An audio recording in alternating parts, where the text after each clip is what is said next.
ইয়ংস্টার Loknathpur FC অংশগ্রহণ করেছে এবং আজকে জামালপুর এফসির সঙ্গে এখানে খেলা হবে। এখানে আমি আপনাদের মুখেই শুনছি জামিল এফসি বলে আমাদের 32টা টিমের মধ্যে কোনো টিম নেই। ইয়ংস্টার ক্লাব লোকনাথপুর আমাদের লাস্ট আজকে যেটা কোয়ার্টার ফাইনাল, এই কোয়ার্টার ফাইনালে প্রতিদ্বন্দ্বিতা করবে এবং বিপক্ষে খেলবে জামালপুর এফসি। আর মাঠে আমাদের সকাল 10টা থেকে দর্শকের ভিড়।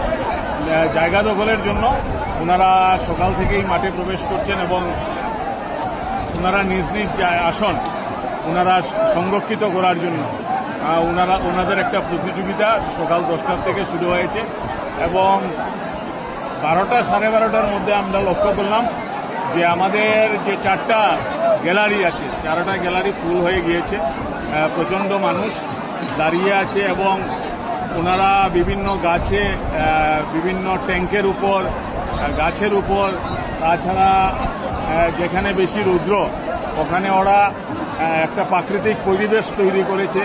বিভিন্ন গাছের ডাল দিয়ে গ্যালারিটাকে সাজিয়ে আমাদের ওই প্রান্তে দেখা যাচ্ছে এখানে ওনারা কাপড় টাঙিয়ে ওনারা একটা ন্যাচারাল ভিউ এখানে তৈরি করেছে সবুজ সবুজ গাছের ডাল দিয়ে। এখানে ওনারা বসার জন্য আসন সংরক্ষিত করছে। আর ওই ট্যাঙ্কের উপর অনেক লোক এখানে প্রতিদিন দেখে, আজকেও সেটা ওদের ভুল হয়নি। ওনারা আজকেও এখানে